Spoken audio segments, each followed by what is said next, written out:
So he was my first van friend, but that was definitely like a good memory. And I like whenever van life seems to be going wrong, because sometimes it does, things break sometimes. Like I just try to always go back to that and like think of the better times and like you'll overcome it and it's all worth it in the end. Like things might go wrong, but the next day you could be in a really beautiful area and none of that seems to matter. Welcome to Experiences You Should Have, your how-to guide for amazing experiences. I'm your host, Gail Manasco, and today we are delving into a world of van life.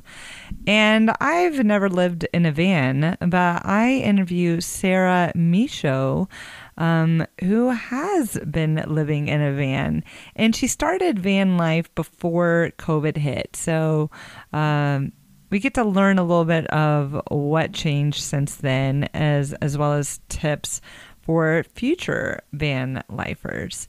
So let's get on with the interview and learn about Sarah's experience with van life.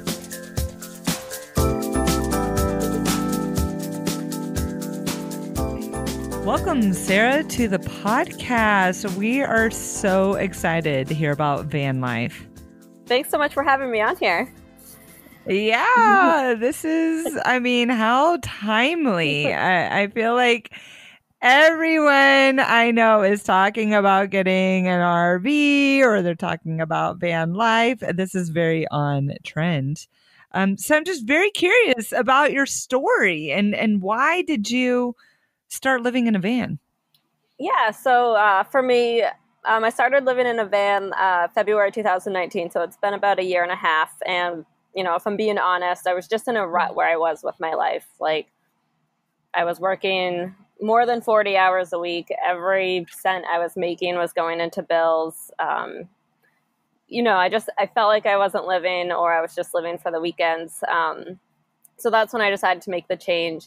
I had seen something on Instagram about van life, and it just really snowballed there for me. I started researching more and more about it, and I realized it was a life I could live. And then it became all encompassing. It was like all I thought about. It was all I researched.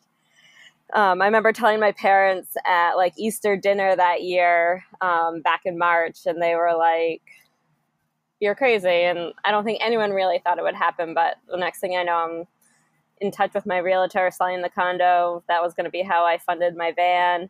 And so, yeah, it just kind of all went from there. It all just it worked out wonderfully. I told my boss what I wanted to do, and they very surprisingly said I could work remote. So I got to keep my income while I was doing this, actually, which was perfect because now I can travel the country and still have an income. So it all just really fell into place, and I knew I needed a change in my life, and I was the biggest thing holding me back. And so once I started doing the research, it all came together. Wow.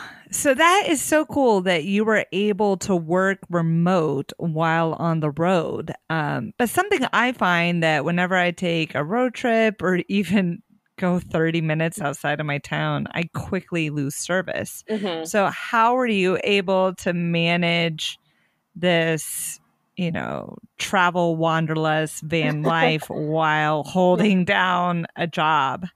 Yeah, so actually currently I'll address that. I'm currently unemployed. I lost my job at the beginning of the pandemic, like a lot of people.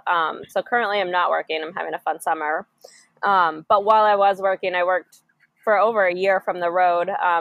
And it was really important to me that I made it work. So whenever I had my work days coming up, I made sure to be in a city or town that had really good cell phone service. I knew I needed that to make it work. Being in a spotty cell phone service area just wasn't going to cut it. So I would travel into a city or town. It's also a good excuse to shower and do the chores that you need to do in van life. And so for my Wi-Fi and the connection to my computer through work, I actually had a hotspot through Verizon, which I found worked pretty well most of the time that I was in a city or town. And then on my personal phone, it was through AT&T. So I had coverage from both providers. And I found that usually between the two, I got decent enough service to work. So on work days, I would do about 10 hours. I was 30 hours a week, so I would do 3 10-hour days and just crank away in the van and get my stuff done so that I could have a nice long weekend off the grid, enjoying whatever I set out to do. Wow, a way to make that work. That's impressive. And what would you say is your just favorite memory from van life? Ooh, that's a really good question. My favorite memory, I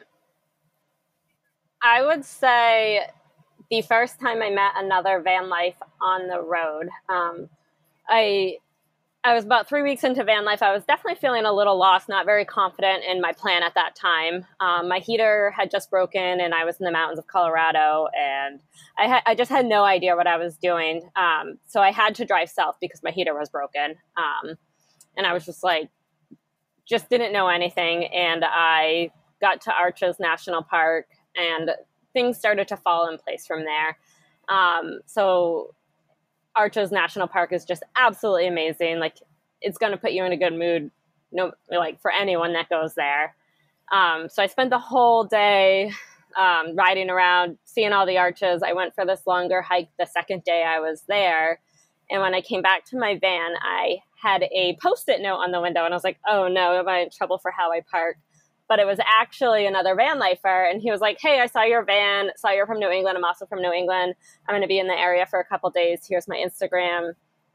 Message me if you want to meet up. And that was my first interaction with another van lifer, like a real live other van lifer. So I looked at his Instagram profile, decided he seemed safe enough to meet. We met in a public place. It wasn't a date or anything. Everyone thought that when I told them about it. But we just sat, we had beers, we had pizza. We decided the next day we were going to go to Canyonlands together, which is another national park near Arches. And we spent the whole day exploring. It was my first time sleeping on BLM land that night. He helped me figure out how to find BLM land. And for those of you who are listening, BLM land is Bureau of Land Management, and it's free public land for anyone to use. So that's really popular among van lifers because you can go and use this beautiful land, in the Red Rocks or wherever you are, and it's free camping. So that's really popular among van lifers. So my first experience was cool. With him, and we made a fire, and we just sat around that night, talking about van life and how we got to where we are and some of the struggles we both had with it. So he was my first van friend. But that was definitely a good memory. And I whenever van life seems to be going wrong, because sometimes it does, things break sometimes. I just try to always go back to that and think of the better times, and you'll overcome it, and it's all worth it in the end.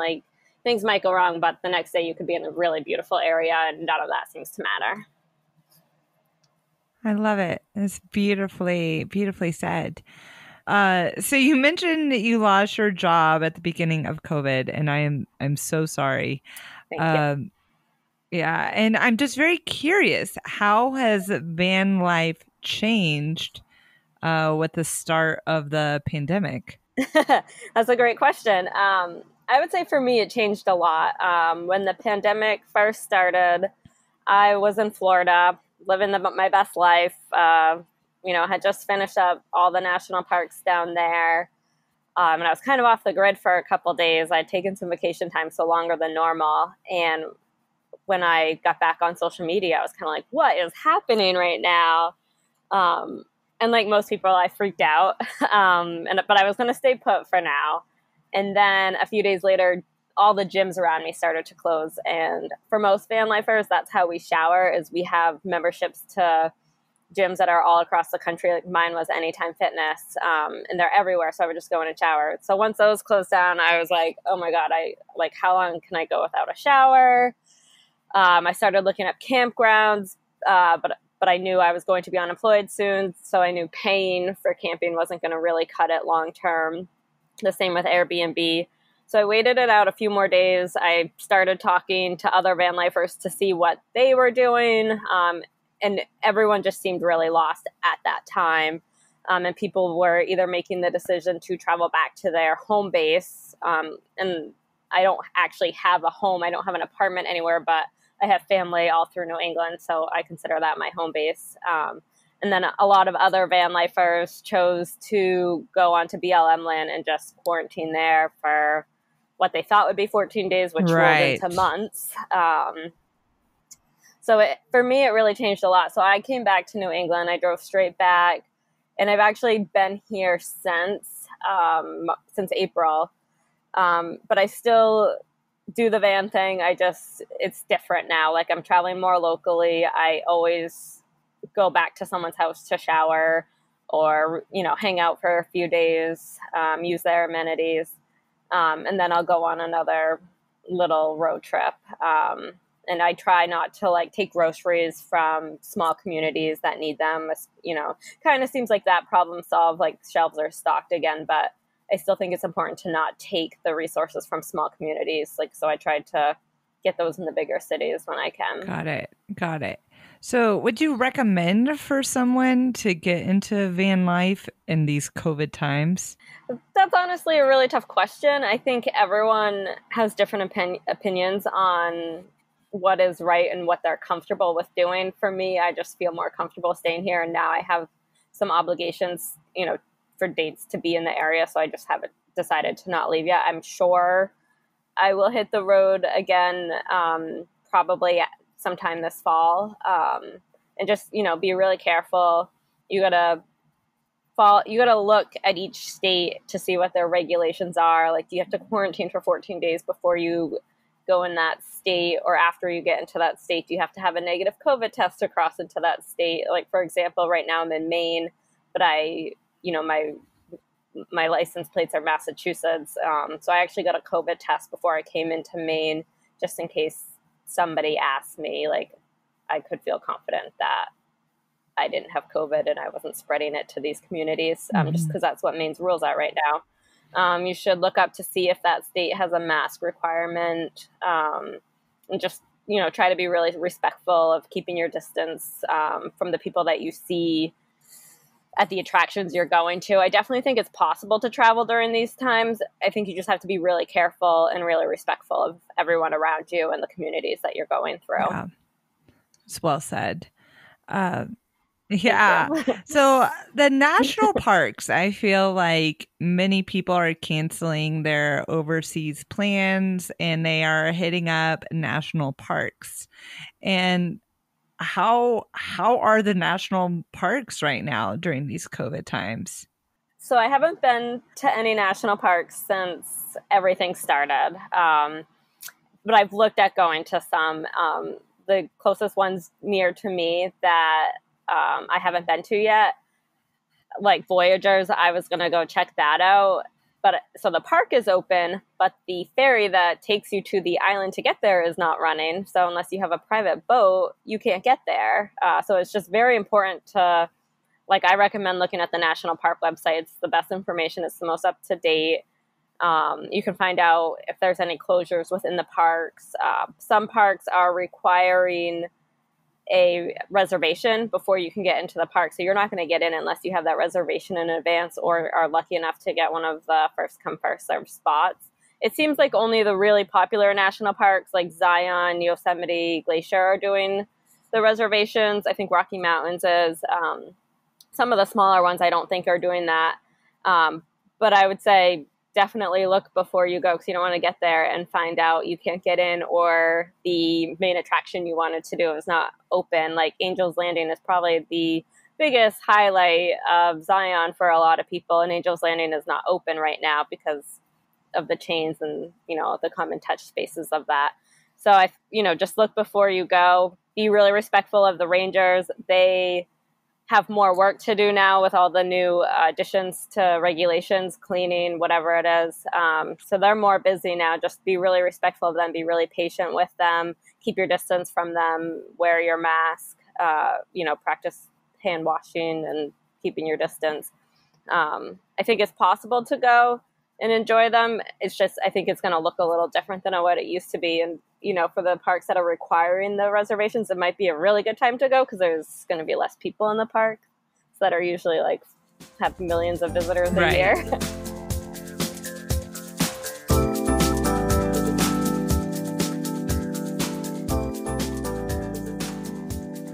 Now, I'd like to break out some logistics for getting into van life.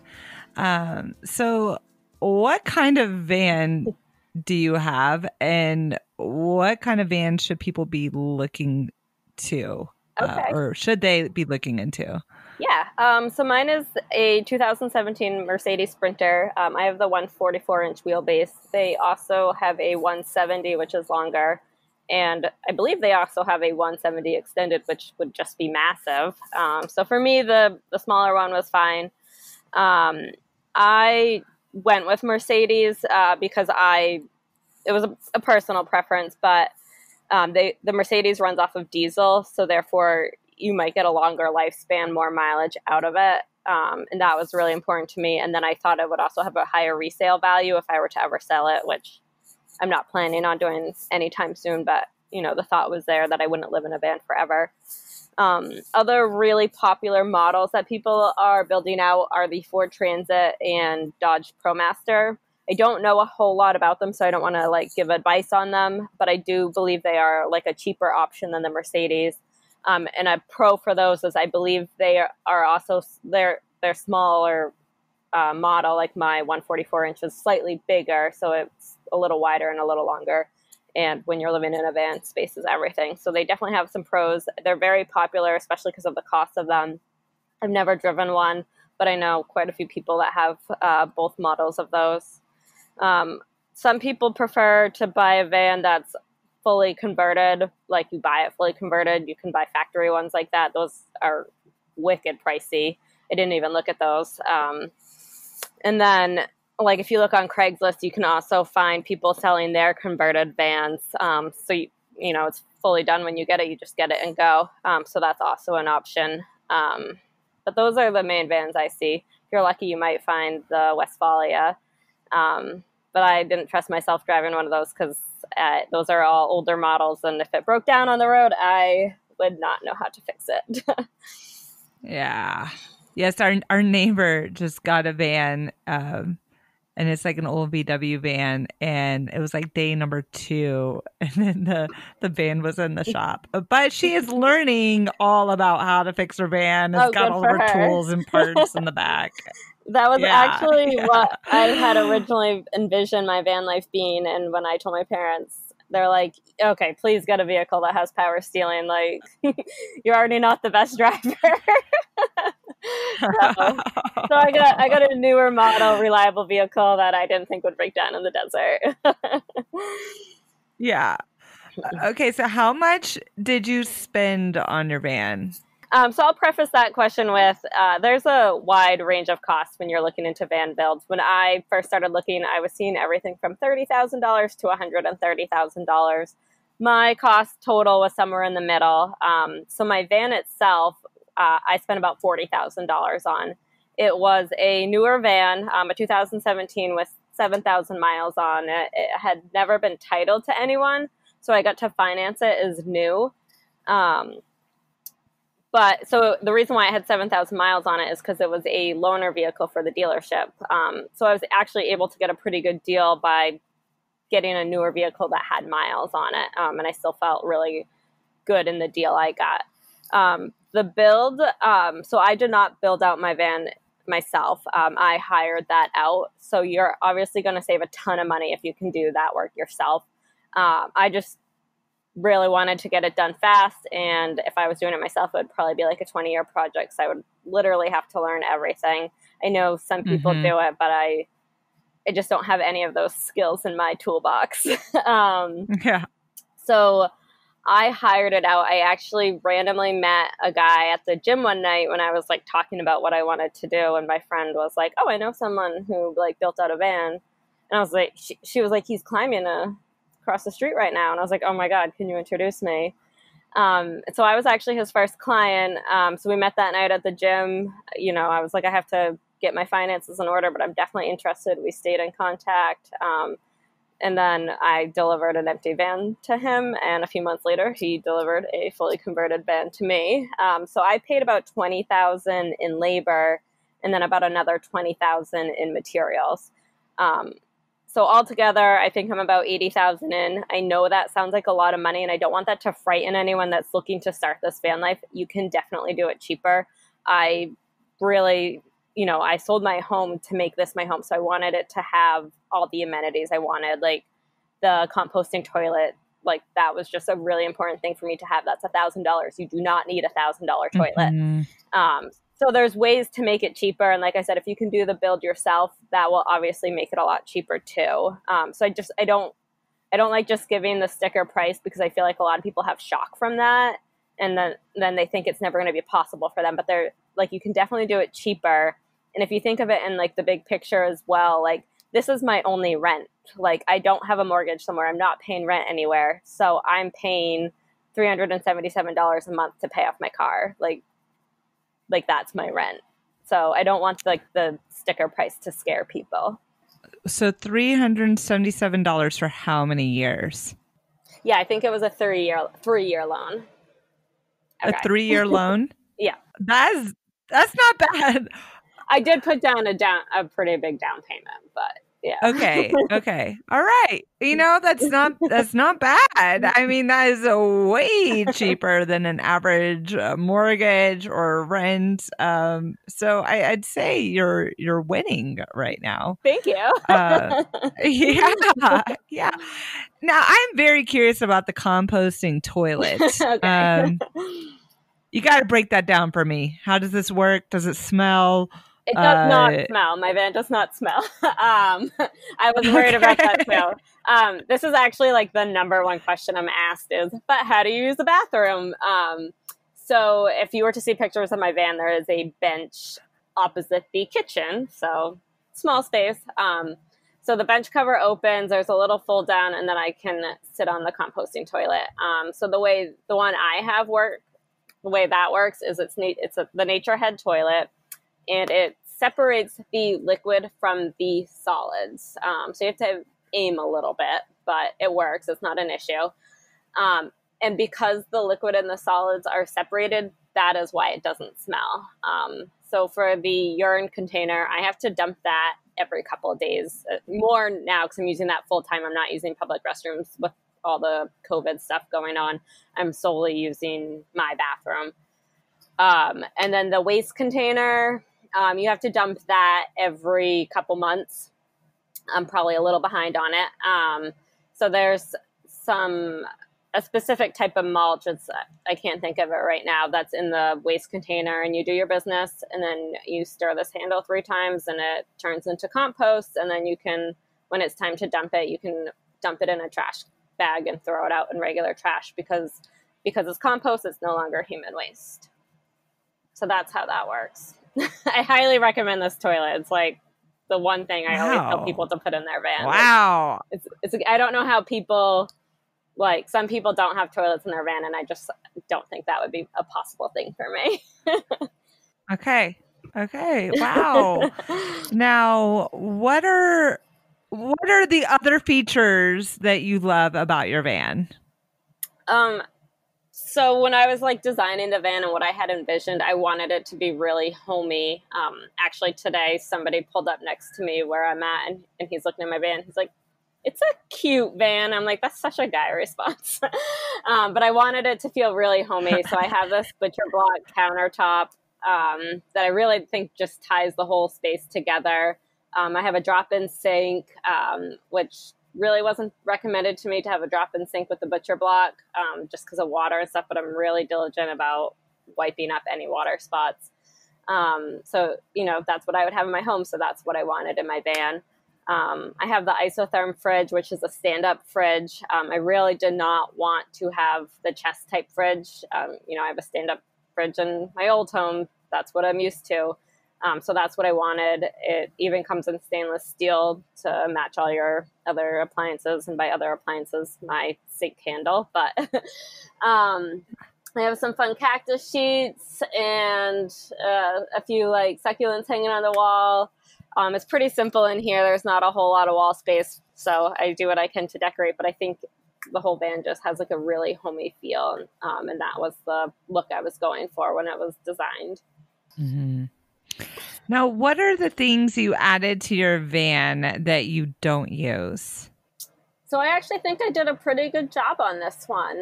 I think I use pretty much everything that's in my van except for I have an outdoor shower head. I've used it twice, and by that I really mean one time because one time I was out of water, so I didn't actually get to use it.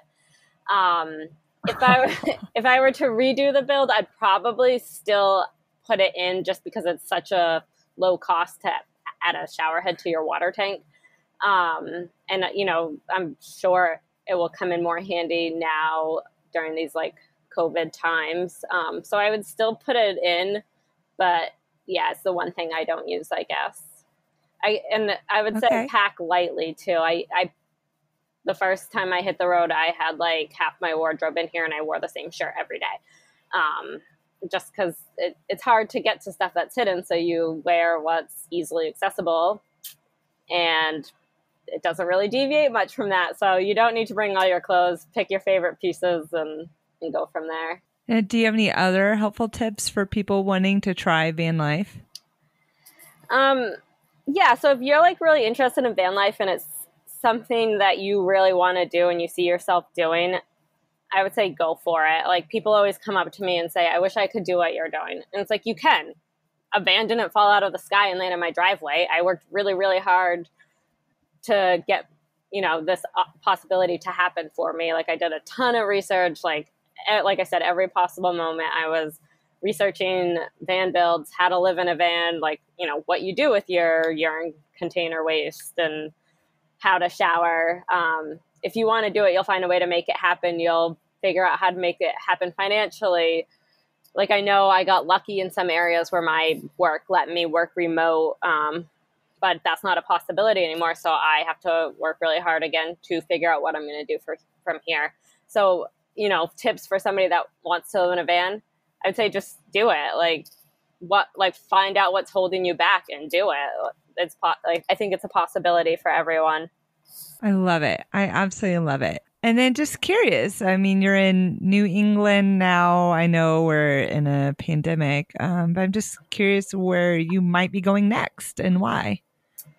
So I feel like when I hit the road again, a lot of this will depend on the weather for when I hit the road. But I just kind of envision either Colorado or Montana. I just really want some big mountains, some true wildlife out there. I don't want to be in a big city. That's never been my jam, pandemic or not. So yeah, I feel like it's either going to be Colorado or Montana. I've actually been to both of those states, but I haven't done the national parks in either of those states. Yeah. So I feel like that's probably where I'll be heading. All right. Well, we will be sure to follow you. What's your Instagram handle for those of us who want to see you where you're going and what you're up to? Yeah. So if you want to follow along, my Instagram is Me Show You the World. So it's my last name, which is spelled Michaud, and then you, the world, you is spelled out YOU. And that's how you can find me. I love it. Well, we will be following you. Is there anything else you'd like to add for our listeners? Yeah, just one other tip for the listeners. Van life is really exploding right now. There's more people out there. Like today, I've seen more van lifers than I've ever seen before. And so for all future and current van lifers, I think it's just really important to protect the land that we're given to use. So that means follow the leave no trace principles. There's some cities and towns that have banned sleeping in cars because the waste has just gotten out of control. So if you don't know what the leave no trace principles are, definitely look them up. But I mean, the obvious are like, don't leave your human waste outside your van. Don't leave your trash outside the van. Only have fires in areas that allow it, and make sure you put it out properly. Make sure you're not starting any wildfires. I think it's just so important if we want this lifestyle to continue for us, because some towns have put up those bans, and if we don't respect the land that we're given to use, this isn't going to be a possibility for us. So that would be like my biggest advice. Like, stay where you're, like, don't sleep in places that don't allow overnight parking. Like, that's just one way to, like, you're asking for trouble. And pick up after yourself. And that's not just for van lifers, like, just don't litter in general, period. It's a great tip. Thanks. It's a great tip. Don't be a litter bag. Right? Well, thank you, Sarah. Thank you for coming on the show. Thank you so much for having me on the show. So much fun. Yeah. And hopefully you've inspired others to have the confidence to maybe sell your home and try out van life. I hope so. It'd be really awesome to see some more faces out there. And if anyone has questions, definitely shoot me a message on Instagram. I'm definitely happy to help other people get out there and live their dreams. All right. Thank you, Sarah.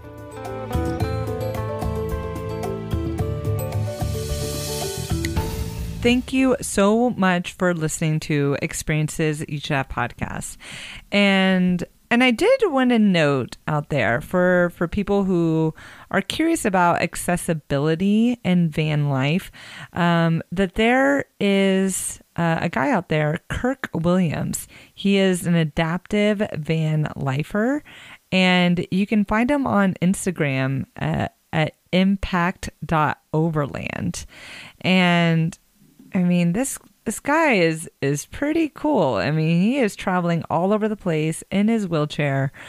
So those who are maybe wheelchair bound, just know that there are some really cool options out there. And if you've got questions, maybe consider reaching out to him and seeing like, how did he do it, or following him on Instagram. So I just wanted to make that note for our listeners.